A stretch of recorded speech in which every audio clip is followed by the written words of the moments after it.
បាទគោរពសួស្តីប្រិយមិត្តទាំងអស់គ្នាថ្ងៃនេះអេដមីនបានវិលត្រឡប់ជាមួយសាច់រឿងនិទានថ្មីម្ដងទៀតសូមបងប្អូនដែលមិនទាន់ចុច Subscribe ឲ្យអេដមីនណាសូមជួយចុចម្នាក់មួយផងនិងសញ្ញាជីវនៅក្រោមវីដេអូអេដមីននៅខាងស្ដាំដៃណាបងប្អូនអរគ្នាសាច់រឿងឯនឹងយើងបានពីប្រិយមិត្តយើងរស់នៅខាងខេត្តមណ្ឌលគិរីបែបសាច់រឿងរន្ធត់ណាបងប្អូនអញ្ចឹងយើងចូលសាច់រឿងយើងតែម្ដងខ្មោចពូធំនៅក្រោយភូមិចាស់នៅជាភូមិមួយដែលគេហៅថាភូមិសុកសានដែលស្ថិតជាប់វាលស្រែដ៏ធំល្វឹងល្វើយមានរឿងព្រេងនិទានមួយដែលធ្វើឲ្យអ្នកភូមិគ្រប់គ្នាភ័យខ្លាចនៅក្រោយភូមិមានវាលទំនប់តូចមួយដែលគ្របដណ្ដប់ទៅដោយស្មៅជ្រៅនិងដើមឈើចាស់ចាស់កន្លែងនេះត្រូវបានគេហៅថាវាលខ្មោចដោយសារតែរឿងរ៉ាវអំពីខ្មោចពូធំដែលតែងលេចឡើងនៅពេលយប់អ្នកចាស់ទុំនៅក្នុងភូមិបាននិយាយថាខ្មោចពូធំជាវិញ្ញាណស្ត្រីម្នាក់ឈ្មោះនាងមុនដែលធ្លាប់រស់នៅក្នុងភូមិនេះកាលពីទសវត្សរ៍មុននាងមុនជាស្ត្រីពូធំដែលមានផ្ទៃពោះប៉ុន្តែត្រូវបានគេចោទប្រកាន់ថាណាបានប្តីអាវ៉ាសែឬបានប្តីគឺបោកប្រាស់យកតែកូនបាត់ទទួលខុសត្រូវអ្នកភូមិគ្រប់គ្នាតែងបន្ទោសនាងរហូតទៅដល់នាងបានស្លាប់ដោយអ្នកភូមិមួយចំនួនដោយសារតែការច្រណែននិងយល់ច្រឡំពីលើនាងក៏បានស្លាប់ហើយបានបណ្ដាសាខ្ញុំនឹងត្រឡប់មកវិញនឹងសងសឹកជាមួយអ្នកភូមិមិនអោយរស់នៅដោយសុខសាន្តនោះទេហើយបន្ទាប់មានស្ត្រីម្នាក់បានដើរចេញពីក្នុងព្រៃជ្រៅមួយមើលទៅដូចជានាងមុនអញ្ចឹងស្រមោលនឹងអ្នកភូមិគ្រប់គ្នាក៏មិនចាប់អារម្មណ៍នោះដែរថាស្រមោលនឹងគឺជាស្រមោលអ្វីមិនដឹងថាមកពីណានោះទេឬមួយអ្នកភូមិមកពីស្រែចម្ការអ្នកខ្លះទៀតក៏គិតថាវាមិនអីនោះទេពេលថ្ងៃអញ្ចឹងគ្មានអ្នកខ្មោចណាយមកលងបន្លាចទេមួយថ្ងៃទៅមួយថ្ងៃអ្នកភូមិតែតែឃើញក្នុងព្រៃនឹងកន្លែងដែលសពនាងមុនដែលបានកប់នៅក្រៅភូមិចាស់ហ្នឹងតែតែឃើញញឹកញាប់ខ្លាំងមែនទែនថ្ងៃមួយពូឆ្លោះកង្កែបបានដើរទៅតែម្នាក់ឯងក្នុងដៃគឺមានទ្រុងនិងមានពិលដើម្បីឆ្លោះបញ្ចាំងមើលផ្នែកកង្កែប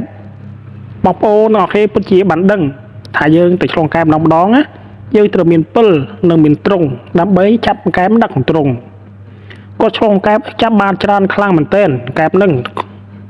ក៏បានឆ្លោះទៅចាប់ទៅក៏រហូតទៅដល់ភូមិចាស់គាត់ភ្លេចខ្លួនមួយផ្លែតគាត់ក៏បានដល់កណ្ដាលភូមិបាត់ទៅហើយពេលយប់គឺយើងមើលមិនដឹងទេបងប្អូនអរគ្នាណាមួយយើងឆ្ងោកមើលភ្លើងផ្នែកកែបអញ្ចឹងហើយគាត់រវល់តែឆ្ងោកក៏បានទៅដល់កន្លែងភូមិចាស់ជាកន្លែងដែលខ្មោចស្ត្រីពូធំនាងមុនក៏បានស្លាប់ដែលក៏បានកប់នៅកន្លែងហ្នឹងគាត់ក៏មានអារម្មណ៍ថាភ័យខ្លាចបន្តិចដែរតែកែបនៅកន្លែងហ្នឹងបងប្អូនអរគ្នាគឺវាច្រើនខ្លាំងមែនទែនសូម្បីកង្កែបកណ្ដុរក៏មានដែរព្រោះអីគ្មានអ្នកណាមួយដែលហ៊ានទៅឆ្លោះកង្កែបនៅកន្លែងហ្នឹងនោះទេគេល្បីល្បាញថាខ្មោចនាងមុនជាផ្ទៃពោះឡងគេគ្រប់គ្នាតែម្ដងឲ្យទៅដល់នៅកន្លែងហ្នឹងសូម្បីតែពេលភ្លឺពេលថ្ងៃពេលល្ងាចក៏ដោយពេលព្រឹកក៏ដោយអ្នកដែលឆ្លងកាត់តែតែឃើញខ្មោចនាងមុនហៅស្រែករកបរោះឆ្លោះកង្កែបឆ្លោះទៅក៏ឃើញកង្កែបមួយយ៉ាងធំខ្លាំងមែនទែនកង្កែបនោះគឺប្រពន្ធពីងតែម្ដងអត់ពេលឃើញប្រពន្ធពីងតែម្ដងគាត់ថាវ៉ាវកង្កែបធំខ្លាំងមែនទែនតែគាត់បិទភ្នែកតែមួយរំពេចកង្កែបមួយហ្នឹងវាបានបាត់ខ្លួនបរោះហ្នឹងក៏មានអារម្មណ៍ថាមិនទាន់តែភ័យខ្លាចទេបងប្អូនគាត់បានដើរឆ្លោះពិលទៅទៀត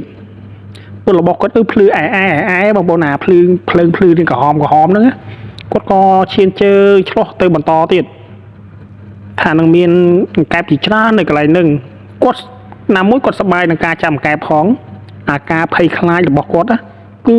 សង្តែគ្មាននៅក្នុងខ្លួនគាត់ឆ្លោះផងចាត់បាត់ត្រង់ផង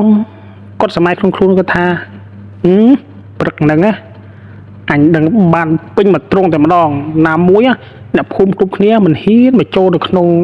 ភូមិចាត់ទេព្រោះគេខ្លាចអញ្ចឹងហើយខ្ញុំមកណាកើបតែម្ដងកង្កែបនៅកន្លែងហ្នឹងណាមួយកង្កែបគឺធំខ្លាំងមែនទែនគឺបប៉ុនក៏ដៃតែម្ដងបប៉ុនព្រុតជើងចាប់ដៃជ្រែកដៃតែម្ដងអពេលព្រឹកព្រលឹមឡើងគាត់បានវិលត្រឡប់មកផ្ទះវិញជាមួយទ្រង់កង្កែបយ៉ាងធំវាចូលជិត10គីឡូម្លេះ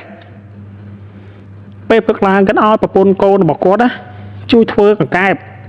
ប្រឡាក់ទុកខ្លះក៏គាត់ប្រឡាក់វាស់ងៀតខ្លះហើយក៏យកទៅលក់នឹងផ្សារខ្លះប្រពន្ធគាត់ក៏បានសួរទៅប្តីថាតើឯងណាឆ្លងកែបនៅកន្លែងណាបានច្រើនម្លេះអ្នកភូមិយើងគ្រប់គ្នាមកយប់គេឆ្លុំមិនដែរបានទេហើយណាបានតែម៉ាស៊ីក៏វាមិនបានផងហ្នឹងប្តីគាត់ក៏ចាប់ផ្ដើមនិយាយទៅវិញថាឯងគ្នាក្នុងយប់មិញគ្នាឆ្លោះទៅកង្កែបវាកាន់តែច្រើនទៅណាមួយគ្នាថាឆ្លោះតែចិត្តផ្ទះយើងទេតែគ្នាមិនដឹងអីថារបួសតែឆ្ងោកកង្កែបច្រើនក៏ដល់កន្លែងភូមិចាស់ដល់ខ្មោចនឹងមុនពូធំណាបានស្លាប់ទាំងកូនមានតែពោះផងពេលប្រពន្ធគាត់បានឮសំឡេងប្តីនិយាយបែបហ្នឹងគាត់ថាមូលហេតុអីបានឯងហ៊ានទៅចូលនៅកន្លែងហ្នឹងតែភូមិគ្រប់គ្នា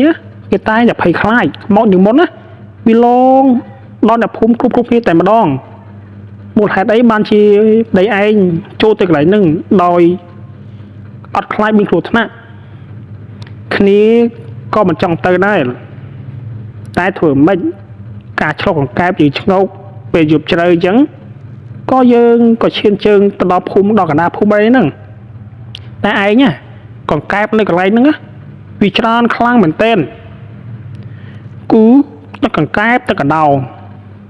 សម្បូរណាគ្នាថាបើសិនជាបានទៅវគ្គក្រោយទៀតគ្នានឹងយកទ្រុងទៅដាក់កដោថែមទៀតកដោនៅតំបន់ហ្នឹងស៊ីស្រូវស៊ីដើមម្សៅស៊ីដើមល្ពៅជាច្រើនអញ្ចឹងវគ្គក្រោយដឹងតាគ្រប់ទឹកហើយឯងយើងឯងយកកង្កែបហ្នឹងយកទៅផ្សារយកទៅលក់ដូរទៅប្រពន្ធគាត់ក៏បាននិយាយស្អីថាឲ្យតែឯងវាអត់មានគ្រោះថ្នាក់គឺវាល្អទៅហើយបើសិនជាលើក្រោយពេលឯងទៅគួរតែមានការប្រុងប្រយ័ត្នជាខ្លាំងដោយសារតំបន់ហ្នឹងនៅភូមិគាត់មិនហ៊ានចូលទៅក្នុងនោះនៅឡើយប្តីគាត់ថាមិនអីទេឯងយកកាប់រត់ទៅគ្នាដឹងហើយដល់ពេលយប់ស្អែកបន្ទាប់មកគាត់ក៏បានទៅឆ្លោះកង្កែបនៅកន្លែងហ្នឹងដដែលគឺគាត់បានតែទៅឆ្លោះនៅកន្លែងណានោះទេគាត់ដឹងថាកន្លែងហ្នឹងគឺវាសម្បូរកង្កែបអញ្ចឹងយប់ហ្នឹងគឺគាត់ដើរទៅសម្ដៅទៅដល់កន្លែងហ្នឹងតែម្ដងការគិតរបស់គាត់វាមានច្រើនមែនកង្កែបតែការគិតរបស់គាត់ក៏ខុសថ្ងៃនេះហើយនិយាយថ្ងៃដែលគាត់រន្ធត់ខ្លាំងមែនតែនស្ទើរតែជ្រុះសក់ចេញពីក្បាលអស់ហើយគាត់ទៅតែចាប់កង្កែបដាក់ទៅដល់ដាក់ចាប់កង្កែបដាក់ទ្រង់យកកណ្ដោអញ្ចឹងណាបងប្អូនអរគ្នាមួយផ្លេតមកគាត់ក៏បានឃើញស្ត្រីម្នាក់ពូធំក៏បានសួរមកគាត់ថាតើពូហ្នឹងចាប់កង្កែបបានច្រើនអត់គាត់ក៏បានឆ្លើយប្រាប់ទៅស្ត្រីមកថាកង្កែបបានចាប់បានច្រើនគាត់ចាប់ដើមបងងាកមកមើលវិញថាតើអ្នកណាសួរគាត់មានការឆ្ងល់ជាខ្លាំងក៏គាត់មានអារម្មណ៍ថាមួយយ៉ាងព្រឺរោមខ្ញាក់តែម្ដងគេថាសម្លេងនឹងប្រហែលដូចជាសម្លេងនឹងមុនគាត់ចាំសម្លេងនឹងច្បាស់តែគាត់មិនធ្វើប្រហែលរបស់គាត់នោះឡើយគាត់ក៏ឆ្លងកង្កែបតទៅមុខទៀត ដល់ពាក់កណ្ដាលភូមិហើយក៏ឃើញជាត្រីពូធំអង្គុយលើចុងឈើសណ្ដោកជើងដៃ3កូនផងទៀតគាត់មានរំភើយខ្លាចខ្លាំងមែនទែនខ្មោចនឹងក៏បានសួរលោកពូថាតើលោកពូមកចាប់នៅកន្លែងហ្នឹងបានកែបច្រើនអត់លោកពូគាត់អាចបានស្ដីមាត់ទៅវិញទេគាត់គន់តែទម្លាក់ត្រង់ហើយរត់ជប់ប្រាស់អាយុតែម្ដងរត់សម្ដៅមកភូមិតែម្ដងក្នុងម៉ោងបណ្ដប់បងប្អូនអរគ្នាបណ្ដប់យប់រត់សម្ដៅមកផ្ទះតែម្ដងបណ្ដល់លើផ្ទះហើយគាត់គ្របភួយលងហុំចិត្តឈឹងតែម្ដងប្រពន្ធគាត់សួរថាតើឯងកើតអីមូលហេតុអីបានញ័រញាក់ខ្លាំងមែនទែនអញ្ចឹងប្តីគាត់មិនទាន់ប្រាប់ទេបងប្អូនអរគ្នាដល់ពេលព្រឹកព្រលឹមឡើងប្តីគាត់នឹងប្រាប់ថាយប់មិញខ្មោចនឹងមុនបានលងគាត់សាហាវខ្លាំងណាស់បានសួរគាត់ថាចាប់កែបនឹងបានច្រើនអត់ហើយខ្មោចនឹងក៏វាអង្គុយលើចុងឈើសណ្ដោកជើងមកក្រោម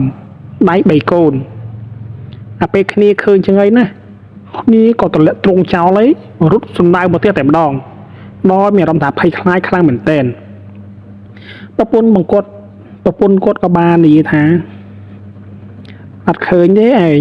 ដូចគ្នានិយាយប្រាប់ឯងអញ្ចឹងថាគ្មានអ្នកណាម្នាក់ហ៊ានចូលទៅក្នុងនោះឡើយ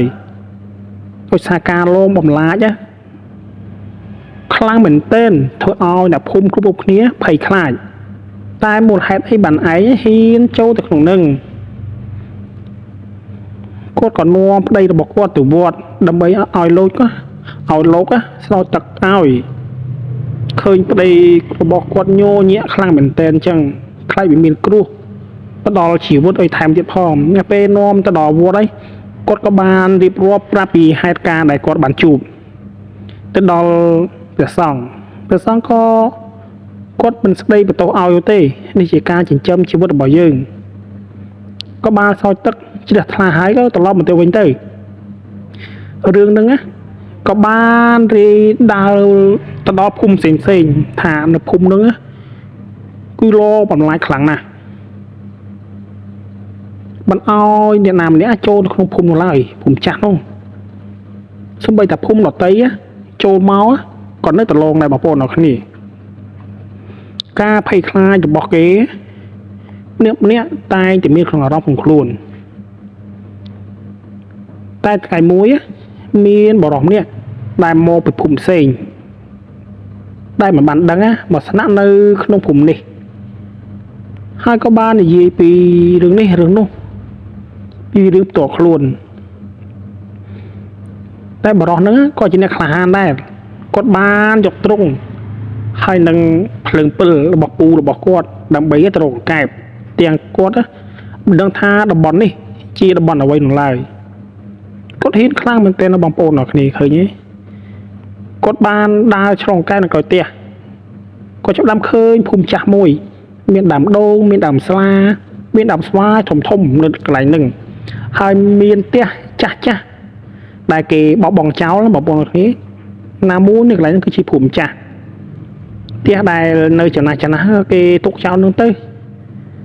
ស្រែគេក៏មានចកាគេក៏មាននៅកន្លែងហ្នឹងដែរតែពេលគេទៅធ្វើស្រែធ្វើចកាគេបានស្នាក់នៅកន្លែងនោះតែម្ដងបរិសម្នាក់ហ្នឹងក៏ឃើញថានៅកន្លែងហ្នឹងមានភូមិគេមួយទៀតដែរគាត់គិតថាអញ្ចឹងតាមពិតមិនមែនទេបងប្អូនអរគ្នាជាភូមិចាស់ទេអាពេលបរិសហ្នឹងដើរចូលក្នុងភូមិហ្នឹងអត់មានងងឹតទេគឺភ្លឺគ្រប់ផ្ទះតែម្ដងហើយឃើញភ្លើងភ្លឺចិញ្ចាចម្នាក់នៅក្នុងភូមិដូចជាអ៊ូអរខ្លាំងមែនទែនតែកង្កែបអត់មានទេថ្ងៃហ្នឹងកង្កែបអត់មានតែម្ដងថ្ងៃហ្នឹងគាត់ដើរជ្រុកកង្កែបតែមិនបានកង្កែបទេគឺបានចូលទៅក្នុងភូមិចាស់ក្នុងភូមិរបស់គេគេលេងលបែងជាព្រៃផ្សេងគ្នាគាត់ក៏បានដើរចូលក្នុងភូមិហ្នឹងនៅក្នុងភូមិគ្រប់គ្នាក៏បានចោតភ្នែកមកមើលគាត់ដល់ចម្លែកភ្នែកនៅភូមិគ្រប់គ្នាចោតមើលយ៉ាងដូចជា มืดโดยแกในยาครอกเคยจำลองบอกบัวหนักนี้ไปđa từ đó là cái đi dư thà ta cái lại nên chỉ phù hợp với bán đơn bị môn rồi thà cái lại nên bị môn món của chị phù chắc đại cái bán bao bóng chào cốt co chấp đa ông có ý mới đã phù khúc như đại cái lên là bài em chỉ bây đi định luôn rồi giúp về màu pin đọc về giúp á chấp đa bắt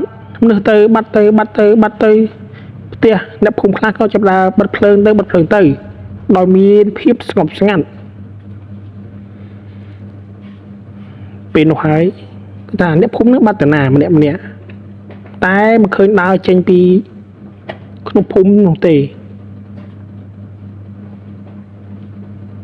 ก็เนื้ออเมริกาสองสายจีครั้งเราไปยกเมามวยมาดอลขนมพุ่มนุ๊กจับดาวคลาหยิบพุ่มจ้าแต่ขมิ้นน่ารู้เลยทั่วอ้อยบ่รอมเนี่ยนึงอะมีนรอบตาเคยคลายเหมือนเต้นมวยใจรมปิดพเนตีขนมภูมิเตียงมูลปลายบกวิ่งดอยงงเงินโซนนึงใบบักคลางเหมือนเต้นก็กอบเคยคลายก็จับดาวรุดตรอบบกวิ่งเตียงกาโยเนี้ยแต่ก็เหมือนบ้านเคยขโมยหนึ่งมนตีแต่การโลนึงคือขโมยยิงม้นบอมพรพเนจอ่อยเคยแต่เนี้ยมันบ้านไปเจนมุกมดบอลเนียงหมดเลยน้ำมวยกดจีนเนี่ยผุ่มเสียงบาเซิงจีนเนี่ยพุ่มในคงผุ่มนึงได้ผุ่มทำไมยังมาปนอย่างนี้กดนึงบันเจนคล้วนอ่อยเคยจับดอง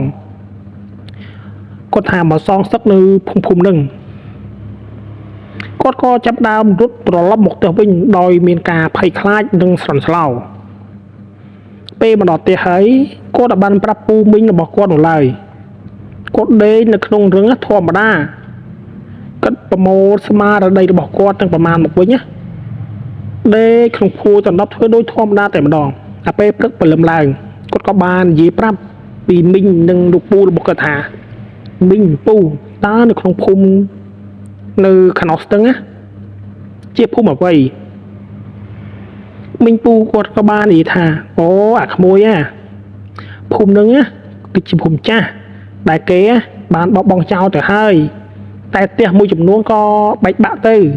แต่เตี้ยมือจุ่มนู้นนะก่อนในละอ้อเต้เกมันเร่เต้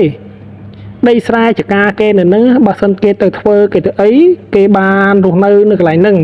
ปีไทยปีหลังนี้ยังเต้เกบอกว่าไงออดมินในนามเนี้ยเตหินตรงนั้นของภูมิหนึ่งเต้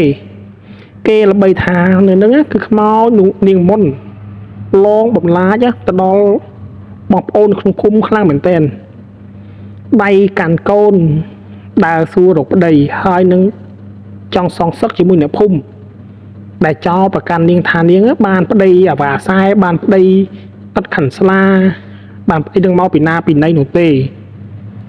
choประกันเลี้ยงละโหดอนเลี้ยงáบักตักchấtแต่ปดีละบอลเลี้ยงบานถูกเจ้าทั่วออยเลี้ยงáบานทะเลครูนชื้อมันสลับเตอ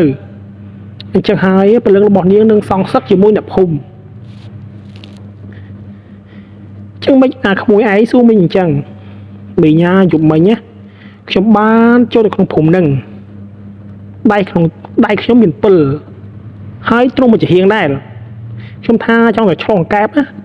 ban 4-5 bọc mua vô một tục khám nơi bị bật cho mùi pu tại bà đào từ đó phụng nữa á phụng nung từng muốn á đâm miếng đằng ngọt cứ miền phơn cúp cúp tiền tạm đòn miền phiếp ngọc scan một tề nó lên là bay chỉ bay một phụng nữa á cứ pin tròn khang một tênแต่จับปีเมาปีนอบตื่นพุ่มนุ่งแต่งมูจับดามสงัดมันดองมันติดสมใบตายเตี้ยนแบบพุ่มอะจับดามบัดเพลิงมันดองมันติดรอโอ้แต่เราหมองมูยอะพุ่มแต่งมูบานคลายฉีพุ่มจ้ะยังตรุตรมเพื่ออ่อยขยมนึงไผ่คลายขยมก่อรถแต่เราบอกไว้โม่จกมุ้ยอดบานเคยขมายหนึ่งบนเต้เหมือนเด้บ้านมิ้งขยมโดยชีมันบานเคยหนูเลยน้ำมุ้ยยังไผ่คลายพองสบายแต่สบายเชื้อก็ขยมมันโยมเอาได้จบแต่ใดกันตรงหนึ่งกันเปิลแต่บ้านเอาขโมยรถดองอะ គេតែតែឃើញខ្មោចនឹងមុនណាអង្គុយសណ្ដូកជើងពីលើចុងឈើហើយដៃរបស់គាត់ណាកាន់កូនផងដែរសំណាងឯក្មួយឯងបានឃើញបាទក្មួយឯងបានឃើញណានឹងភ័យខ្លាចយ៉ាងណានោះទេបាទមីងអញ្ចឹងលើក្រោយគួរតែមានការប្រុងប្រយ័ត្នមុនតាណាមកណាសូមមីងពូសិនទៅអ្នកភូមិចំនួនក្រោយណាតែនិយាយពីដើរការឆ្លងកាត់នៅពេលយប់រស់ថាគេនិយាយថាខ្មោចពូធំតែលេចឡើងក្នុងស្ត្រីម្នាក់ស្លៀកពាក់ពណ៌សមានពូធំនិងមុខរបស់នាងគួរឲ្យភ័យខ្លាចខ្លាំងមែនទែនសំឡេងរបស់នាងនៅពេលយប់នាងក៏បានយំស្រែកហៅទៅរកអ្នកភូមិដែលធ្វើឲ្យអ្នកភូមិភ័យខ្លាចយ៉ាងខ្លាំងនៅពេលយប់ថ្ងៃមួយក្នុងរដូវប្រាំងក្មេងប្រុសម្នាក់ឈ្មោះវ៉ាន់ណាបានបាត់ខ្លួនបន្ទាប់ពីចេញទៅរកត្រីនៅកណ្ដាលវាលស្រែនៅជិតភ្នំខ្មោចនឹងគ្រួសាររបស់គេបានស្វែងរកគ្រប់ទីកន្លែងប៉ុន្តែគ្មានអ្នកណាបានដឹងនោះឡើយអ្នកភូមិខ្លះបាននិយាយថាពួកគេបានឮសំឡេងសើចស្រាលនៅក្នុងវាលខ្មោចនឹងនៅពេលយប់ហើយអ្នកខ្លះទៀតបានឃើញស្រមោលស្ត្រីម្នាក់ឈរនៅកណ្ដាលវាលស្រែភាពភ័យខ្លាចរបស់នារីម្នាក់នឹងនៅក្នុងភូមិពោពេញដោយការចង់អាឃាតម្ដាយរបស់សុវណ្ណណាឈ្មោះសុគន្ធធីបងប្អូនទាំងគ្នាបានសម្រេចចិត្តចូលទៅក្នុងវាលខ្មោចដើម្បីស្វែងរកកូនប្រុសរបស់នាងទោះបីជាអ្នកភូមិផ្សេងទៀតព្យាយាមរុករកយ៉ាងណាក៏ដោយក៏មិនឃើញនោះដែរបាននាំខ្សែកដែលប្រសិទ្ធិជាមួយលោកក៏បានពាក់យកទៅជាមួយហើយនឹងអង្គមួយថង់ទៀតផងដែលមានគ្រឿងសក្ការៈបូជាធូបនិងទៀនដើម្បីដកស្រង់វិញ្ញាណរបស់នាងមកនៅពេលដែលអ្នកភូមិបានចូលទៅដល់នៅក្នុងពេលហ្នឹងសកុនបានជួបប្រទះនឹងភាពគួរឲ្យខ្លាចខ្យល់បក់យ៉ាងត្រជាក់ខ្លាំងហើយមានស្មៅខ្ពស់បានរំលេចឡើងដូចមានអ្វីមួយកំពុងតែផ្លាស់ទីអញ្ចឹងនាងបានឮសំឡេងខ្សោយហៅឈ្មោះសុវណ្ណហើយនៅទីនោះបំផុតនាងបានឃើញស្រមោលស្ត្រីម្នាក់ដែលមានពោះធំនិងភ្នែករបស់នាងភ្លឺថ្លាចាំងតែម្ដងឈរនៅពីក្រោយដើមឈើធំមួយអ្នកចង់បានកូនរបស់អ្នកត្រឡប់មកវិញមែនទេខ្មោចពោះធំបានសួរបងប្អូនខ្មោចពោះធំបាននិយាយដោយសំឡេងដល់គួរឲ្យភ័យខ្លាចនិងញ័រខ្លាំងមែនទែនប៉ុន្តែ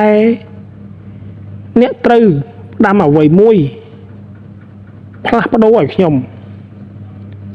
សគុណជាម្ដាយទោះបីជាភ័យខ្លាចក៏បានសួរថាតើនាងត្រូវធ្វើអ្វីខ្មោចនោះបានប្រាប់ថានាងត្រូវនាំអ្នកភូមិមកទទួលខុសត្រូវចំពោះអំពើអាក្រក់ដែលបានធ្វើ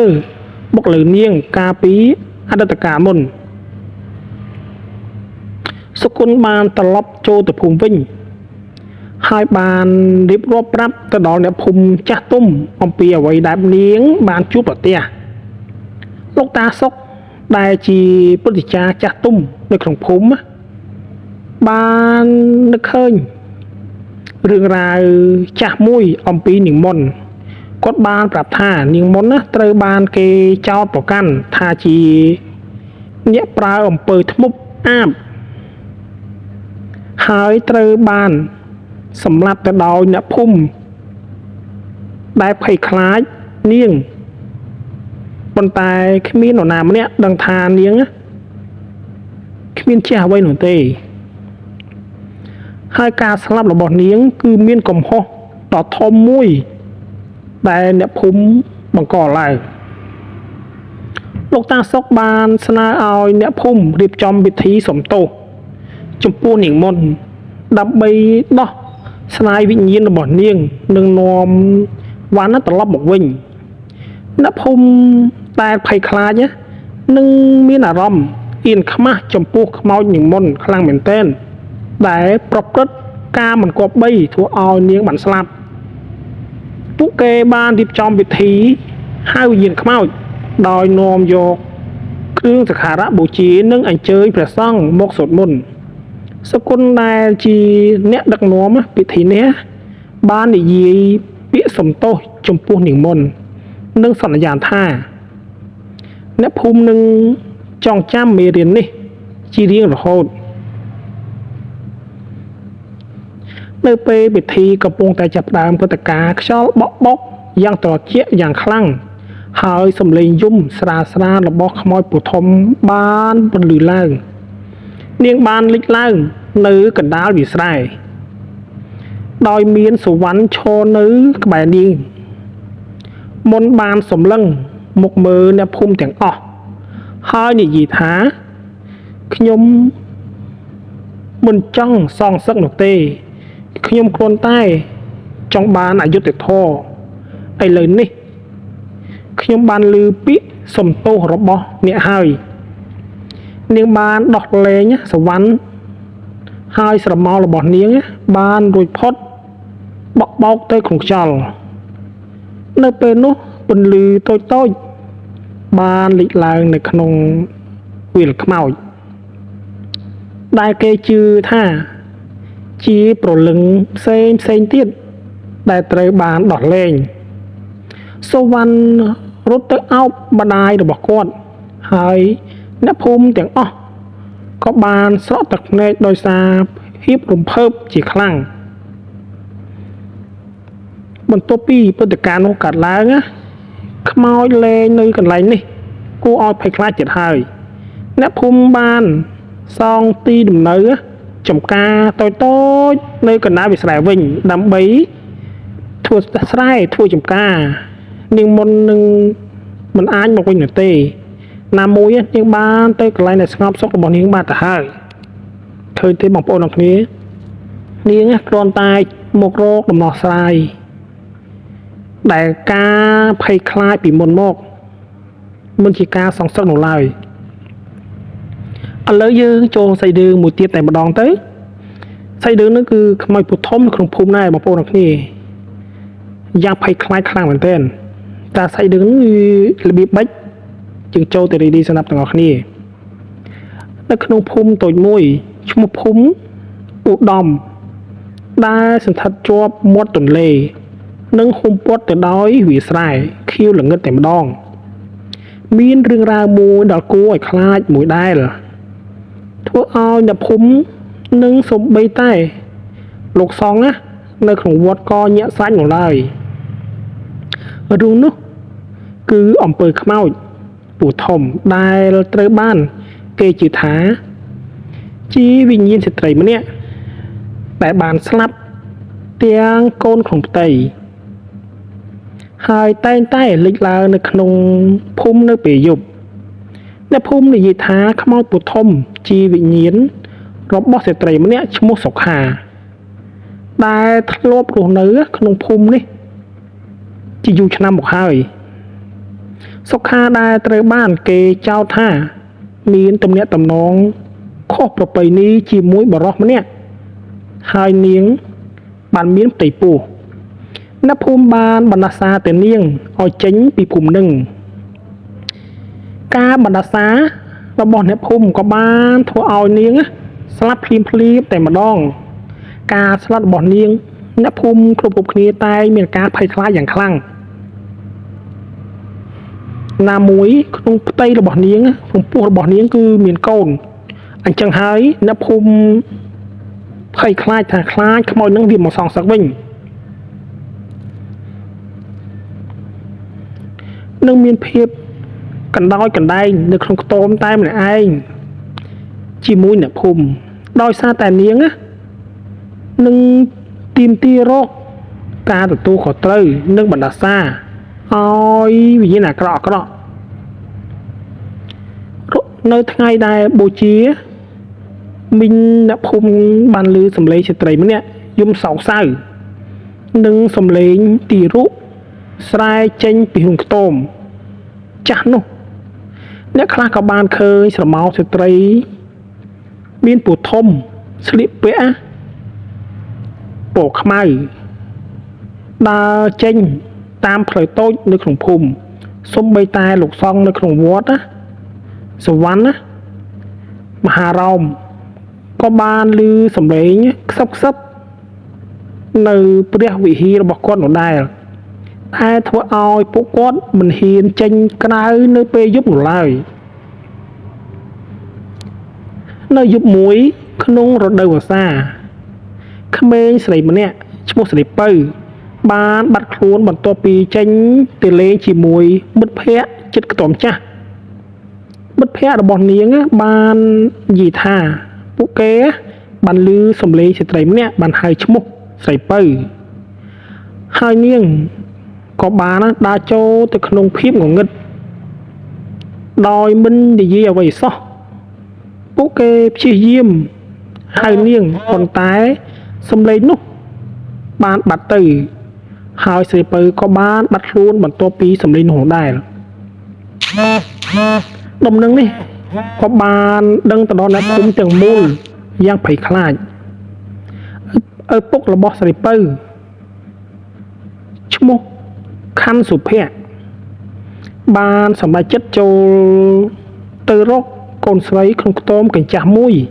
នៅក្នុងព្រៃនឹងទោះបីជាអ្នកភូមិព្រមមានថាកន្លែងនោះមានគ្រោះថ្នាក់គាត់បាននាំយកធូបទៀននិងកំបិតមួយហើយសុំឱកាសពីលោកតាសុកដែលជាលោកគ្រូធ្មប់នៅក្នុងភូមិទៅជាមួយនៅក្នុងខ្ទមចាស់ពួកគេបានជួបប្រទះនឹងភាពគួរឲ្យភ័យខ្លាចខ្យល់បានបក់បោកយ៉ាងត្រជាក់ខ្លាំងតែម្ដងហើយសំឡេងទីរុស្រែកពន្លឺឡើងគ្រប់ទិសទីនៅក្នុងខ្ទមនឹងពួកគេក៏បានឃើញស្រីពៅអង្គុយឯកនៅក្នុងខ្ទមនឹងដោយភ្នែកសម្លឹងទៅក្នុងភាពទទេនៅពីមុននាងមានស្ត្រីម្នាក់មានពូធំមុនស្លៀកពាក់ពណ៌ខ្មៅនិងកែបភ្នែកដល់ភ្លឺថ្លាតែម្ដងនៅក្នុងនឹងអ្នកដែលហ៊ានចូលរំខានខ្ញុំខ្មោចពូធំនឹងបានស្រែកដោយសំឡេងដ៏គួរឲ្យខ្លាចញ័រតែម្ដងខ្ញុំនឹងមិនអនុញ្ញាតឲ្យនរណាម្នាក់រស់នៅដោយសុខសាន្តនោះទេ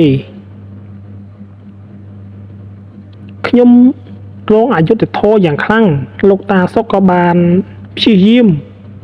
សម្របសម្រួលជាមួយខ្មោចនោះរងគ្រោះឡើងខាន់សុភ័ក្រនិងលោកតាសុកបាននាំស្រីពៅត្រឡប់មកវិញចូលក្នុងភូមិដោយមានដីសុកខ្មោចនោះក៏បាននិយាយទៅប្រាប់ថាខ្ញុំរងអយុត្តិធម៌ពីអ្នកភូមិផ្សេងទៀតដែលអ្នកភូមិពួកនេះចោទប្រកាន់លើខ្ញុំថាខ្ញុំចេះតែខ្ញុំចុះខ្ញុំមិនទាមទាររកអ្វីច្រើននោះទេពេលនោះហើយបរិសខាន់សុភ័ក្រក៏បានហៅអ្នកភូមិគ្រប់គ្នាមកកន្លែងនោះតែម្ដងតែពួកគេក៏បានអុជធូបនិងកមាទោសទៅដល់នាងហើយសូត្រមន្តសន្សំកុសលទៅឲ្យផងដែរធ្វើឲ្យពលឹងរបស់នាងក៏បានលេចឡើងនៅក្នុងមុខនឹងក៏ញញឹមហើយចង្អុលទៅអ្នកភូមិគ្រប់គ្នាតែម្ដងខ្មោចនោះក៏បាននិយាយថាខ្ញុំមិនខឹងសម្បាទៅដល់បងប្អូនអ្នកភូមិគ្រប់គ្នានោះទេតែខ្ញុំចង់បានអយុត្តិធម៌ឲ្យខ្លួនខ្ញុំតែប៉ុណ្ណោះបើខ្ញុំមិនធ្វើដូចនេះទេព្រលឹងរបស់ខ្ញុំនៅតែវានៅកន្លែងនឹងអ្នកភូមិគ្រប់គ្នាអ្នកយំសោកស្ដាយ ដែលការចោទប្រកាន់ទៅលើនាងថាបានប្តីចេះបានប្តីចុះធ្វើឲ្យនាងក៏បានស្លាប់ហើយលោកចាប់ដើមសូត្រមន្តដោះស្រាយវិញ្ញាណរបស់នាងឲ្យបានរួចផុតទៅគឺរឿងនេះមានតែប៉ុណ្្នឹងទេណាបងប្អូនទាំងអស់គ្នាអញ្ចឹងហើយគេថាចោតប្រកាន់មនុស្សយើងម្នាក់គួរតែមានផុសតាងមានអ្វីមួយសម្គាល់ក្នុងដៃកុំចេះតែចោតប្រកាន់ដោយទាំងងងើលខ្លាំងពេកអញ្ចឹងអេដមីនក៏ចូលសាច់រឿងរបស់អេដមីនមួយទៀតតែម្ដងទៅដើម្បីបញ្ចប់វីដេអូហ្នឹងអត់តែសាច់រឿងបញ្ចូលគ្នាពីរអេដមីននឹងបញ្ចូលសាច់រឿងរបស់អេដមីននៅពីក្រោយវីដេអូជាសាច់រឿងពិតដូចតែគ្នាដែរបងប្អូនគ្នារឿងហ្នឹងគឺរឿងដែលអេដមីនជួបប្រទះហើយក៏ជារឿងឈ្មោះរបស់អេដមីនដែរឈ្មោះអេដមីនបងប្អូនបានដឹងហើយគឺតាក់ស៊ីដំណើររឿងដើមតងមូលហេតុអីបានជាចេញឈ្មោះខ្ញុំតាក់ស៊ីបងប្អូនគ្នាកុំទើនអូសរំលងណាបងប្អូនគ្នាឈ្មោះខ្ញុំពីមុនណាគឺឈ្មោះផូលីតែមានលោកពូម្នាក់គាត់បាននិយាយថាឯងដាក់ឈ្មោះតាក់ស៊ីឈ្មោះផូលីឈ្មោះខ្មោចងាប់ហ្នឹងពីមុនខ្មោចងាប់មែនបងប្អូនគ្នានៅក្រោមទំនប់គាត់បានចុះទៅដកផលិតបងប្អូនគ្នាចុះដកផលិតនៅក្នុងបឹងមួយនៅក្រោមទំនប់ហ្នឹងតែក្នុងបឹងហ្នឹងមានសង្ងាយជាច្រើនតែដល់ពេលដែលគាត់ហែទៅក៏តាក់ជើងជាមួយសង្ងាយក៏រុំពាត់យ៉ាងធំមិនអោយនាងម្នាក់ហ្នឹងណាបរអមនាងបងប្អូនច្រឡំមាត់បរអមម្នាក់ហ្នឹងងើបមកវិញនៅឡើយដូចជាមានអ្វីមួយទាញជើងរបស់គាត់អញ្ចឹងធ្វើឲ្យគាត់បានស្លាប់គាត់គឺឈ្មោះផូលីឈ្មោះអេដមីនពីមុនក៏ឈ្មោះផូលីឈ្មោះតាក់ស៊ីដល់រងថ្ងៃក្នុងវិជាជាតិក្នុងអត្តញ្ញាណប័ណ្ណណានៅតែតាក់ស៊ីដដែលដោយសារពូម្នាក់បានហៅខ្ញុំអាតាក់ស៊ីអញ្ចឹងហើយឈ្មោះខ្ញុំក៏ជាប់ដល់រាល់ថ្ងៃតែម្ដងតែលោកពូហ្នឹងបងប្អូនអរគ្នាក៏បានស្លាប់ទៅហើយតែពីអេដមីនក៏សូមសមាទោសទៅដល់ក្រុមគ្រួសារគេដែរតែបាននិយាយពាក់ព័ន្ធទៅដល់លោកឪពុករបស់គេដែលបានស្លាប់តែសង្ឃឹមថារឿងនេះអត់មានលុបអីទេណាបងប្អូនអរគ្នាដល់ពេលបរិសអ្នកហ្នឹងបានដាក់ឈ្មោះខ្ញុំតាក់ស៊ីគាត់បានទៅរករមីបងប្អូនរមីអេដមានចង់ហ៊ាននិយាយទេពេលនិយាយទៅប៉ះពាល់គេបងប្អូនគ្នាណាមួយគេម្នាក់ហ្នឹងក៏នៅភូមិជាមួយអេដមានដែរហើយបងប្អូនរបស់គេកូនក្មួយរបស់គេក៏ស្គាល់អេដមីនទៀតផងយល់ទៅការមានមកធ្វើការនៅភ្នំពេញបងប្អូនរបស់គេគឺនៅបន្ទប់ជាមួយអេដមីនតែម្ដងថាដូចក្រុមគ្រួសារតែមួយអញ្ចឹងបើអេដមីននិយាយទៅក្រុមគ្រួសារគេបានស្ដាប់បានណាគេដឹងថាជារឿងរបស់គាត់នោះហើយអញ្ចឹងអេដមីននឹងព្យាយាមនិយាយកែតម្រូវបន្តិចមិនឲ្យដោយស្រង់តែម្ដងទេណាបងប្អូនគ្នាការពីគេដឹងណាមួយយើងមិនសុំការអនុញ្ញាតពីគេយកសាច់រឿងយកមកនិយាយតែម្ដងជាសាច់រឿងពិតពេលដល់គាត់ទ្រមាសគេបានឲ្យដំណឹងដែរបងប្អូនគ្នាគឺមានអភិនិហាមួយខ្យល់បោកមុនដំបងវាបាក់ឈើបាក់ព្រៃជាខ្លាំងអាហ្នឹងលើកទី1លើកទី2អូពេលនិយាយទៅបងប្អូនគ្នាព្រឺមកញាក់មករឿងនេះបងប្អូនគ្នាមិននឹកស្មានដល់ឯរឿងហ្នឹងពេលដែលគាត់លើកទី2ដើមឈើបានរលំលើបងប្អូនគ្នារលំលើត្រូវក្បាលស្មាតោបែកទឹកគ្នាបែកសវត្តទុកគ្នាតែម្ដងដើមឈើអោប3នាក់4នាក់បានជុំបែកស្វត្តតែម្ដងហើយគេថាចេះគេប្រុងយកមួយទៀតដែរគេហៅមួយទៀតគេហៅអាភ្លើហៅអាល្ងងមួយទៀតហ្នឹងគេចង់យកមួយទៀតនោះដែរតែគេអត់យកគេយកតែមួយហ្នឹងទៅពេលងប់ភ្លាមអញ្ចឹងបងប្អូនគ្នាគាត់តែងប់ភ្លាមម៉ោង2:10យប់ងប់ភ្លាមពេលនោះមានភ្លៀងខ្លាំងពលឹងរបស់គាត់ចាប់ដើរមកដល់ផ្ទះភ្លាមតែម្ដងដើរលឹងកលផ្ទះហើយទូរស័ព្ទក៏ចាប់ដើមរោភ្លាមរោរឿងលើកទូរស័ព្ទភ្លាម គេថាពុករបស់គាត់បានដើមឈើលលំសកត់លើស្លាប់បាត់ទៅហើយពលឹងរបស់គាត់ដើរក្នុងផ្ទះឡើងយោលផ្ទះតែម្ដងបងប្អូនឡើងយោលផ្ទះតែម្ដងគេបានទៅចេញពីផ្ទះខ្លះដែរដោយសារមានភាពក្តេះខ្លាចខ្លះសោកសៅខ្លះយំខ្លះរន្ធត់ខ្លះអញ្ចឹងវាឡំគ្នាបងប្អូនអរគ្នាវាលីឡំជាមួយការភ័យព្រួយនិងការតក់ស្លុតតែទុកតែប្អូនប្រុសមួយទេនៅក្នុងផ្ទះអូ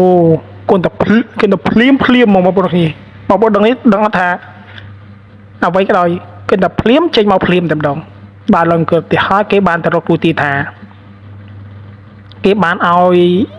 ប្រភ្នូអាក្រក់មួយដែរតែពួកហ្នឹងមិនចេញពីកន្លែងហ្នឹងក្នុងខ្ទមហ្នឹងមានដើមឈើអោបដល់4 5នាក់បានជុំតែគេត្រមមាសសំបីតែពុកអេដមីនក៏ត្រមមាសដែរគេធ្វើតធ្វើអីចឹងណានៅមួយនេះប្រកាសប្រកាសអីចឹងបងប្អូនអរគ្នាអាពេលស្លាប់ព្រាមចឹងគេទៅរកគូទីថាគេប្រងយក12នាក់តែអាលងហ្នឹងគេជិះវៀងគេឲ្យត្រូវទេគេហៅលោកតាយកមកបងប្អូនគ្នាអារករយៈនៅហ្នឹងឥឡូវយើងចូលសាច់រឿងរបស់អេដមីនម្ដងអេដមីនណាក៏មានរឿងរបស់អេដមីនមួយដែរថារឿងខ្មោចក្នុងទំនប់ហ្នឹងបុរសហ្នឹងឈ្មោះប៉ាលីគាត់ក៏ជាអ្នកដែលជាហេតុទឹកខ្លាំងនោះដែរគាត់ដាក់ស្ទូចដាក់បកាយដែលតាមដំណឹងពីបងប្អូនអ្នកភូមិមកប្រាប់ខ្ញុំពេលខ្ញុំទៅដឹងក្តីទេបងប្អូនដល់គ្នាខ្ញុំទៅដឹងក្តីទេហើយគាត់តែម៉ែនិយាយប្រាប់គាត់ដាក់ស្ទូចដាក់បកាយរកត្រីរកអីចិញ្ចឹមគ្រួសាររបស់គាត់គឺល្អប្រសើរខ្លាំងមែនទែនសូម្បីតែក្នុងស្ទឹងគាត់ដាក់បានត្រីច្រើនជាងគេបងអស់ដល់ពេលដល់ខែភាសាខែអីចឹងទៅគាត់ធ្វើស្រែធ្វើចំការគិតមកវិញគិតចុះបេះផលិតបេះរំចង់ក្រត្រីកូនក្អុកកូនអីបន្ថយបន្តិចទៅដើម្បីជីវភាពរបស់គាត់នៅខាងភូមិអេដមីនគឺត្រីសាច់បន្លែប្លុកធម្មជាតិទាំងអស់អត់មានថានាំចូលពីខាងណាខាងណីទេគឺរបស់ក្នុងស្រុកទាំងអស់ក្នុងភូមិទាំងអស់តែម្ដងធានីតែម្ដងអេដមីននិយាយចឹងណាមួយអេដមីនបាននៅនឹងដែរមិនអេដមីននិយាយចឹងមកបងប្អូនគ្នាហើយថ្ងៃមួយគាត់បានដេញគោពីលើទំនប់ហ្នឹងគាត់បានឃើញផលិតណានៅក្រោមលូតូចមួយថ្ងៃទំនប់ហ្នឹងមានលូបងប្អូនអាទំនប់មានលូហ្នឹងពីមុនក៏អេដមីនធ្លាប់បាចដែរបាចយកត្រីដែរ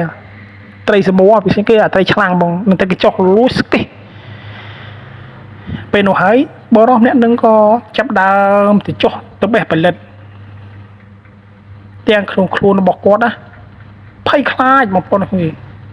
ភ័យខ្លាចទឹកជ្រៅរៃហ្នឹងវាជាលងមួយដែរពេលអញ្ចឹងគាត់ចុះទៅដល់ហើយគាត់បានកាច់ផលិត1 2អីគាត់ក៏ឈានជើងហែទៅរកឯជ្រៅទៀតតែអាកន្លែងជ្រៅហ្នឹងគឺតែមានសង្ហែ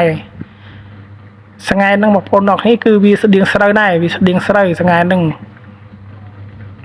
វែងណាស់ពីរុំជើងហ៊ុំពាត់គាត់បានរើបរះណាស់តែរើអត់រួចទេបងប្អូនរើអត់រួចក៏គាត់បានដាច់ខ្យល់មួយរំពេចបានស្លាប់នឹងទៅហើយឈ្មោះរបស់គាត់ណាជាឈ្មោះរបស់មីនដែរឈ្មោះផាលីហើយក៏បានដូរដល់សពថ្ងៃឈ្មោះតាក់ស៊ីសាច់រឿងយើងមានតែប៉ុណ្្នឹងទេបងប្អូនហើយថ្ងៃហ្នឹងក៏មានសាច់រឿងមួយទៀតដែរសាច់រឿងថ្ងៃហ្នឹងគឺបានពីអ៊ំប្រុសម្នាក់ទៀតដែលគាត់រស់នៅខាងខេត្តកណ្ដាលគាត់បានរៀបរាប់ប្រាប់ឲ្យអត់មានសម្រាប់ជជូនបងប្អូននីតិសម្ដាប់រឿងនេះគឺរឿងរបស់គាត់ដែលគាត់បានជួបផ្ទាល់ក្នុងចិត្តរបស់គាត់តែម្ដងរឿងហ្នឹងពីមុនដំបូងរបស់គ្នាខ្មោចហ្នឹងគឺនៅលើចុងឆ្វាយមកបងស្គាល់ចុងឆ្វាយបាទស្វាយហ្នឹងបងប្អូនអ្នកគ្នាគឺធំខ្លាំងមែនតើអោបទៅដល់3 4នាក់បានជុំបើសិនជាបណ្ដោយវិញវាចូលចិត្ត50ម៉ែត្របងប្អូន50ម៉ែត្រ30ម៉ែត្របងប្អូនអ្នកគ្នាអត់មានមេឃទេបងប្អូនវាវេសឡូនទៅដល់លើអត់មានមេឃដល់ស្វាយហ្នឹងខ្មោចនឹងវាតែបញ្ចេញខ្លួននៅក្នុងដើមស្វាយហ្នឹងដល់ពេលដែលគាត់ទៅធ្វើស្រែធ្វើចការបងប្អូនអ្នកគ្នាក្នុងព្រៃហ្នឹង ស្រែនឹងមិនធ្វើស្រែនឹងធ្វើនៅកណ្ដាលវាស្រែណាបងស្រែនឹងគឺធ្វើក្នុងចការតែម្ដងគេដាំស្រូវនឹងគេដាំស្រូវដាំអីគេមានពងអស័យមួយគេដាំអញ្ចឹងហើយអាក្រោមលើស្រូវរបស់គាត់គឺផ្លែចន្ទីតែនៅចិត្តលបងគាត់ណាគឺមានដើមស្វាយមួយដ៏ធំអញ្ចឹងអាចមើលទៅឃើញបានអញ្ចឹងបានតែមានរៀបរាប់ប្រាប់បងប្អូនគ្នាបានដឹងថ្ងៃមួយគាត់បានទៅប្រមូលផលផ្លែចន្ទីជាមួយស្រូវរបស់គាត់នៅក្នុងជួមនឹងគាត់បានចោតភ្នែកទៅមើលដើមស្វាយមួយនឹងវាធំខ្លាំងមែនទែនហើយសឡូនហីមើលទៅថាគួរឲ្យតាក់ទាញណាស្បីតែគោរបស់គាត់ណាគោក្បីអីក៏នៅក្រោមនឹងវាឆ្លាស់ដែរគាត់បានឲ្យគោឲ្យក្បីរបស់គាត់ស៊ីស្មៅនៅកន្លែងហ្នឹងឲ្យស៊ីស្មៅនៅកន្លែងហ្នឹងដោយសារតែគាត់ហ្នឹងប្រមូលផលផ្លែចន្ទីឬមួយស្រូវរបស់គាត់អញ្ចឹងដល់ពេលល្ងាចគាត់ចាប់ផ្ដើមដេញគោរបស់គាត់ណាមកក្នុងជោគក្នុងចការវិញគាត់តាក់នៅចការរាល់ថ្ងៃទេក៏មិនដែរថាយកគោហ្នឹងយកមកតាក់នៅខាងផ្ទះនៅឡើយអាពេលងាយគាត់ចាប់ផ្ដើមទៅដេញគោវាទេមានរឿងរ៉ាវរន្ធត់ចំពោះគាត់នោះទេគាត់ចាប់ផ្ដើមថាកន្លែងហ្នឹងគឺមានស្មៅច្រើនណាស់ជាមួយថ្ងៃណាមួយគាត់នឹងយកគោរបស់គាត់ណាបញ្ចង់ឲ្យស៊ីនៅកន្លែងហ្នឹងទៀតតែថ្ងៃមួយគាត់ក៏តនេពីការងាររបស់គាត់ស្រូវរបស់គាត់ក៏គាត់ប្រមូលផលបានខ្លះដែរក៏វារួចហើយដល់ដែរហើយផ្លែចន្ទីក៏ចាប់ផ្ដើមរុះរយផ្លែបន្តិចដែរអញ្ចឹងហើយគេមានពេលច្រើនដើម្បីមើលគោរបស់គាត់ក៏អត់ចង់ទេលោកនៅបងប្អូនអរគ្នាក្នុងក្រោមដើមស្វាយក៏មានដើមចំបក់មួយបងប្អូនស្គាល់អត់ដើមចំបក់ហ្នឹងគេស៊ីផ្លែគេហៅផ្លែចំបក់ផ្លែក្រៀលផ្លែសាវម៉ាវក៏មានដែរផ្លែសេមុនក៏មានដែរផ្លែកន្លាញ់ក៏មានទៀតនៅនឹងបងប្អូនគិតនិយាយប្រាប់អេដមីនគាត់បានខុសសម្ដីខុសមាត់ខុសកនៅកន្លែងហ្នឹងកោរបស់គាត់ណាដើរខ្លាំងពេកមីញីហ្នឹងគិតជេរយកគ្នាម្ដងក៏ជេរថាមីផ្ទះបាញ់មីតាកាច់អញ្ចឹងណាជេរអញ្ចឹងបងប្អូនគ្នាអាពេលការជេររបស់គាត់ហ្នឹងបានធ្វើឲ្យគោញីហ្នឹងបានបាត់នៅក្នុងចំណោមគោហ្នឹងតែម្ដងបាត់នៅកន្លែងហ្នឹងតែម្ដងគាត់ក៏ឆ្ងល់ក៏ដើរ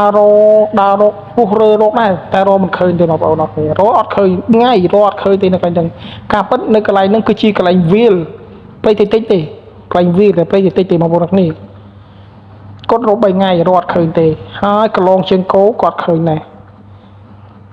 គាត់ក៏បានទៅរកគ្រូទីទស្សន៍ទាយមើលថាគោរបស់គាត់ហ្នឹងបានបាត់ទៅណាទាំងគាត់នៅខ្វានៅកន្លែងហ្នឹងលោកគ្រូក៏បានគុណគូដកចែកមើលគេថាកូននឹងត្រូវបានគេបបាំងខ្លួនទៅហើយដោយសារតែគេប្រកាន់នឹងពាក្យសម្ដីរបស់យើងវាអត់មានសិលធម៌គាត់ក៏ចាប់ផ្ដើមនឹកឃើញថាអូបាទលោកគ្រូនឹងអីថ្ងៃមុនខ្ញុំក៏ចាប់ផ្ដើមជេរវានោះដែរ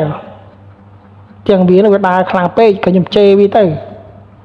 នឹងហើយការជេររបស់ខ្លួនឯងគឺធ្វើឲ្យវាពុតនឹងគេប្រកែប្រកាន់ខ្លួនឯងមិនជេរគោណាខ្លួនឯងទៅជេរគេហ្នឹងអញ្ចឹងហើយគេបានបិទបាំងគោនឹងបាត់ហើយយើងធ្វើមិនលោកគ្រូវាអត់មានអីច្រើនទេគឺតែក្មួយឯងណាដាក់ខ្សែមូន2ទៅតែក្រូចបន្តិចអីបន្តិចទៅធុកយកទៅខ្សែនៅក្រោមស្វាយនឹងឃើញហើយដល់ពេលដែលគាត់ខ្សែនៅក្រោមស្វាយនៅពេលល្ងាចខ្សែភ្លាមបងប្អូនគ្នាគាត់ក៏ចាប់ដើមលឺទៅដល់គោរបស់គាត់ភ្លាមតែម្ដងនៅកន្លែងហ្នឹងអត់យូរទេឃើញភ្លាមនឹងភ្លេងក្លុកពោចទៅដល់ឈើលឺបងប្អូនគ្នាវាក្តក់ដើរចេញពីក្រោមដល់ស្វាយហ្នឹងទៅទាំងគាត់ភ្ញាក់ផ្អើលថាខំដើររក13ថ្ងៃរត់អត់ឃើញតែមកឃើញភ្លាមនឹងបងប្អូនតែពេលដល់គាត់ខ្សែរួចបងប្អូនដឹងមិនទេគាត់ក៏បានដើរដឹកគោរបស់គាត់ដើរមកវិញហើយក៏ចាប់ដើមគាត់ត្រឡប់ក្រោយមកវិញក៏ឃើញដូចជាក្រុមគ្រួសារគេដូចជាមាន4-5នាក់ដែរអង្គុយជុំវិញសំណែនហ្នឹងចាប់ដើមហូបចំណីអាហារដែលគាត់បានខ្សែឲ្យ ហើយចាប់ដើមងាកមកមើលគាត់ក៏មានអារម្មណ៍ថាភ័យខ្លាចខ្លាំងណាស់គាត់ដេញគោយ៉ាងលឿនទៅកុំឲ្យវានៅទីនេះទៀតដោយសារតែការភ័យខ្លាចរបស់គាត់ក៏បានមកដល់ផ្ទះវិញក៏បានប្រាប់ប្រពន្ធកូនរបស់គាត់បើសិនជាគ្មានគោគ្មានក្បីអីនៅក្រោមស្វាយហ្នឹងក៏មិនខុសសម្ដីខុសមាត់ខុសកកូនរបស់គាត់និងប្រពន្ធរបស់គាត់ក៏សួរថាមូលហេតុអីរឿងនោះគឺជារន្ធត់ណាស់ឯងអើយឃើញមុខសោះតែម្ដងតែពេលសែនហើយណាមួយតែពេលគ្នាសែនណាទៅតែ2នាក់អាក្មួយប្រុសទេតែពេលដើរមកវិញគ្នាក៏ចោតភ្នែកទៅមើលម្ដងទៀតថានៅកន្លែងនោះមានអីខ្លះមានអ្វីខ្លះដែលវាបិទបាំងកូនរបស់យើងគ្នាក៏ងាកមើលដូចជារត់ដល់អញ្ចឹងទៅតែពេលងាកមើលមានណាគាត់ឃើញក្រុមគ្រួសារគេ5នាក់គិតហូបសំណែនរបស់ដែលគ្នាសែនឲ្យភ្នែកទាំងភ្លឺថ្លាចោលមើលភ្នែករបស់គេមើលមកគ្នាទាំងអស់ពេលគ្នាភ័យខ្លាចយ៉ាងខ្លាំងដែរគាត់ដឹកគោត្រឡប់មកចំការវិញទៅ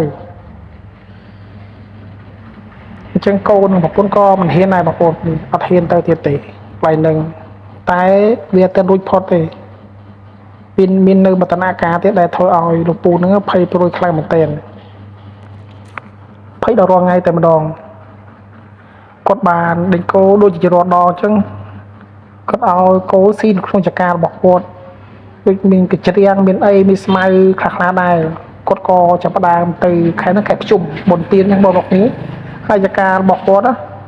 ឃុំព័ទ្ធទៅដោយលបងលូតែលូហ្នឹងវាវើដែរហើយក៏វាអត់តឹងណែនទេគោលក្រាក់បងប្អូនគ្នាដូចជា2ម៉ែត្រ1 3ម៉ែត្រ1ហ្នឹងគោរបស់គាត់ចាប់ផ្ដើមរុកចេញពីលបងរបស់គាត់នៃចង្ការហើយរត់សំដៅទៅក្តោមដើមស្វាយនោះព្រោះអីក្រោមដើមស្វាយហ្នឹងវាសម្បូរស្មៅខ្លាំងណាស់អ្នកភូមិគ្រប់គ្នាក៏បានដឹងដែរថាកន្លែងហ្នឹងជាកន្លែងអ្វីហ្នឹងអ្នកខ្លះហ៊ានក៏ឲ្យក្បីគោគេទៅស៊ីនៅកន្លែងហ្នឹងទៅអ្នកខ្លះដែលគេមិនហ៊ានណាក៏គេមិនឲ្យគោក្បីគោរបស់គេផ្ដល់នៅកន្លែងហ្នឹងដែរតែទ្វេប្រហែលរបស់បុរសម្នាក់ហ្នឹងគាត់បានទៅរដូវភ្ជុំគាត់បានទៅដាក់បាដាក់អីថ្ងៃហ្នឹងជាថ្ងៃបិណ្ឌរបស់គាត់ផងគាត់បានត្រឡប់មកវិញក៏បាត់គោដណ្ដៃរបស់គាត់ទៅគោដណ្ដៃរបស់គាត់ហ្នឹងគឺជាគោដែលធ្លាប់បាត់បង់ខ្លួនហ្នឹងហើយពេលទៅដល់កន្លែងដល់ស្វាយហ្នឹងគាត់ក៏ចាប់ដើមដើររកគោរបស់គាត់ការដើររកគោរបស់គាត់ភ័យខ្លាចនោះដែរដោយសារតែពីមុនគាត់ធ្លាប់មានមេរៀននោះដែរចឹងហើយការភ័យខ្លាចក្នុងខ្លួនតែងតែមានគាត់រុករកគោគាត់រុករកក្នុងព្រៃចកាក្នុងព្រៃស្វាចន្ទីអញ្ចឹងណាបងប្អូនហើយក៏បានឃើញគោរបស់គាត់ក៏ចាប់ផ្ដើមដឹកមកវិញគាត់ចោតភ្នែកទៅមើលម្ដងទៀតដោយមានភាពក្លាហានរបស់គាត់ដូចជារាល់ដងក៏ឃើញក្រុមគ្រួសាររបស់គេ5នាក់ហ្នឹងអង្គុយលើចុងឈើសណ្ដូកជើងមកចុះក្រោមហើយញញឹមដាក់គាត់តែម្ដងហ្នឹងជារឿងរន្ធត់របស់គាត់ញញឹមដាក់គាត់ដែរដូចគ្មានរឿងអ្វីកើតឡើងជាមួយគាត់អញ្ចឹងគាត់ឯណេះអាដឹកគោមិនចង់ទៅផងអាយញឹមថែមទៀតផងធ្វើឲ្យគាត់ភ័យខ្លាចញ័រខ្លួនតែម្ដងគាត់ថាគោហ្នឹងបើសិនទៅដល់ផ្ទះកាប់ស៊ីហើយដោយគាត់និយាយមែនបងប្អូននេះគោញីពេលមកដល់ផ្ទះរត់នៅបិណ្ឌភ្ជុំគាត់ក៏បានកាប់គោនឹងបណ្ដោយគេហៅថាគោចង្រៃគិតនិយាយអញ្ចឹងគាត់បាននិយាយប្រាប់បងប្អូននៅភូមិគុំហៅថាគោចង្រៃគាត់ក៏បានកាប់គោនោះទាំងអស់តែម្ដងបងប្អូននេះកាប់ទាំងមូលតែម្ដងសាច់ខ្លះក៏លក់ទៅសាច់ខ្លះក៏កតុកចាំខ្លះក៏លក់គ្រឿងក្នុងក៏ខ្លះក៏គិតលក់ខ្លះទុកខ្លះអញ្ចឹងណាបងប្អូននេះដោយសារការខឹងជាមួយគោនោះខ្លាំងពេកហើយឌីកូនោះវាអបមង្គលដល់យើងថែមទៀតផងបងប្អូនគ្នាវាអត់មានសេរីសួស្តីដល់យើងទេថ្ងៃទី1វាធ្វើឲ្យយើងអស់មន់អស់ទី ថ្ងៃទី2ហ្នឹងវាធ្វើឲ្យយើងទៅរុករកពីទៅដល់កន្លែង10ក្រុមស្វាយនឹងទាំងយើងភ័យខ្លាចមិនចង់ទៅឃើញបងប្អូននេះចុះថ្ងៃទី3វានឹងនាំមានតាណាទៀតថ្ងៃទី3អត់មានថ្ងៃទី3ទេថ្ងៃទី3ឡើងជ្រុញតែម្ដងថ្ងៃទី3ហ្នឹងបានពូគាត់កាប់លក់សាច់លក់ដូរទៅតាំងពីពេលហ្នឹងមកពូគេថារឿងរ៉ាវដែលបានជួបគឺមិនបានជួបទេទៅចការជាដងគេមានតកោដែល4 5 6នៅឡើយតែកូនហ្នឹងគឺស្រួលណាស់តែកូនមីយីនោះតែបងប្អូននេះវាតែងតែរុកលបងរុករើអាក្បាលស្នែងរបស់វាហ្នឹងប្រកែដោលទៅធ្លីលបងយីរួមមួយម៉ាត់ទៅថាអ្នកដឹកនៅមុខគេពេលយ៉ាងវ៉ាដឹកនៅមុខគេអីអាពួកនោះគឺរៀបតែម្ដងអត់ហ៊ានដើរទៅណាទេតាំងពីគោញីនោះចាប់ដើមស្លាប់ទៅគោផ្សេងទៀតក៏ចាប់ដើមនៅក្នុងចការមិនហ៊ានទៅណាទេក្នុងចការហ្នឹងគឺជាមានជួមមួយកន្លែងដែរជួមនោះដូចជាហៅអូដែរបងប្អូននេះតែវាមិនអូធំវាទឹកហូរពេចហ្នឹងគេហៅជាជួមស្មៅក៏មានក្នុងហ្នឹងហើយអាដាមឈើទូចអីអាលះលឹកខ្ចីក៏មាននៅក្នុងដែរតែអាកូនហ្នឹងវិញីហ្នឹងវានៅអសុកស្រួលវាចែនតែរុកលបងរុកតណេះរុកតណោះលបងមួយកន្លែងគាត់បាននិយាយថាវាធ្លុះដោយសារវាអស់ហើយអញ្ចឹងហើយគាត់អត់បានទុកទៀតទេគាត់ចាប់ដើមវាយទៅគាត់ថាប្រាប់អត់មានហ្នឹងទៅបើគាត់វាយថ្មីគាត់ថាប្រហែលជាអាចផ្សាយអត់មានខ្លះដែលបានជួយសម្រាលសាច់រឿងឲ្យគាត់សង្ឃឹមថាលោកពូបានស្ដាប់សាច់រឿងរបស់លោកពូណាកន្លែងណាដែលខុសឆ្គងសូមលោកពូខន្តីអភ័យទោសផងលោកពូចាំចូលខមមិននៅក្រៅវីដេអូផងដើម្បីឲ្យខ្ញុំឃើញថាលោកពូបានស្ដាប់សាច់រឿងរបស់លោកពូបានដែរសាច់រឿងរបស់លោកពូគឺមានតែប៉ុណ្្នឹងទេបងប្អូនទាំងគ្នាអញ្ចឹងយើងចូលសាច់រឿង admin មួយទៀតសាច់រឿង admin គឺសម្បូរណាស់បីឡានអាកាម៉ាស់ក៏មិនទាន់ពេញដែរបងប្អូនសាច់រឿង admin គឺសាច់រឿងហ្នឹងគាត់តាដឹងដំណើរពីចាស់ទេជាម៉ែរបស់ admin គាត់បានប្រាប់ថាកពើលោកតាលោកកសាំងហ្នឹងលោកតាហ្នឹងធំណាស់ពីដើមមកគាត់ថាក្បាលវាយីមួយម៉ាត់ដូចថាសង្តែចូល1គីឡូដីបងប្អូននេះបងប្អូនដឹងទេ1គីឡូដីចិត្តណាក្បាលនឹងតើប៉ុណ្ណាទៅកពើពីដើមហើយមួយទៀតមានតែភូមិម្នាក់ដែលគាត់បានជិះម៉ូតូកាត់នៅតំបន់ហ្នឹងគេក៏បានឃើញពស់ត្បាល់ជាពស់អ្នកតាអ្នកខ្លះមានផ្ទៃពស់អីឲ្យបានឃើញពស់ហ្នឹងឡើងចដាដល់ពីកម្មនេះស្លាប់តែម្ដងដូចគ្នាជាមួយស្ត្រីម្នាក់ដែរបានអុជធូបសុំមើលពស់លោកតាថាលោកតាកូនចៅចង់បានឃើញពស់ណាដែលអស់ធំគាត់ឃើញមែនគាត់ដើរចុះទៅក្រោមមកឃើញពស់ត្បាល់ដែលអស់ធំហ្មងគាត់បានរត់ត្រឡប់ទៅផ្ទះវិញទាំងកូននៅក្នុងពស់តែ3កម្មទេបងប្អូន3កម្មចន្ទាទេស្លាប់បាត់តែម្ដងតែបងប្អូនអរគ្នាបានមិនជឿសាក់មើលបានមាននិយាយរឿងពិតដូចជាកន្លែងណាដែលមានលោកតាបងប្អូនទាំងអស់គ្នាចង់ដឹងពីរឿងអ្វីមួយចង់ឃើញអីមួយពីមិនអាចឃើញភ្លាមនោះទេវាមានរយៈពេលរបស់វាដែរបងប្អូនទាំងអស់គ្នាមានថាអត់ធុកហើយឃើញភ្លាមទេណាអត់ទេបងប្អូនអត់ធុកហើយចង់ឃើញអ្វីពីកន្លែងលោកតាអត់ធុកហើយឧទាហរណ៍ចង់ឃើញកពើណាដែលអស់ធំនៃកន្លែងលោកតាពេលបងប្អូនអត់ធុកហើយបងប្អូនចាំមួយសន្ទុះពេលធុកនឹងវាឆេះចិត្តអស់ពាក់កណ្ដាលហើយបងប្អូនដើរជុំវិញនឹងទៅនឹងបានឃើញហើយមិនមែនវាហ្នឹងវាមករកយើងនោះទេមិនមែនដូចក្នុងរឿងនោះឡើយអត់ដូចក្នុងរឿងនោះទេដែលបងប្អូនបានឃើញបងប្អូនឲ្យធុកហើយដល់ពាក់កណ្ដាលហើយបងប្អូនដើរឆ្វែមកជុំរោងកតាដូចត្រឹម50ម៉ែត្រហ្នឹងដើរឆ្វែមើលទៅនឹងបានឃើញហើយជួបប្រទះភ្នែកឃើញហើយហើយដល់ពេលយើងឃើញកុំរត់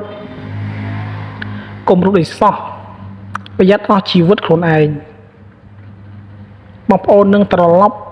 មករោងលោកតាវិញថាឥឡូវកូនចៅបានឃើញហើយកូនចៅនឹងអស់ចិត្តហើយសូមឲ្យបានបាត់បង់ភ្លាមទៅបាត់បង់ថានិយាយថាឲ្យលេងឃើញភ្លាមទៅកូនចៅភ័យខ្លាចតែប៉ុណ្្នឹងទេក៏វាអាចបាត់បង់ភ្លាមបានបាត់មួយរំពេចដែលយើងមិនអាចឃើញចឹងស្អីដឹងមានតែប៉ុណ្្នឹងទេបងប្អូនអរគ្នាបាយបាយ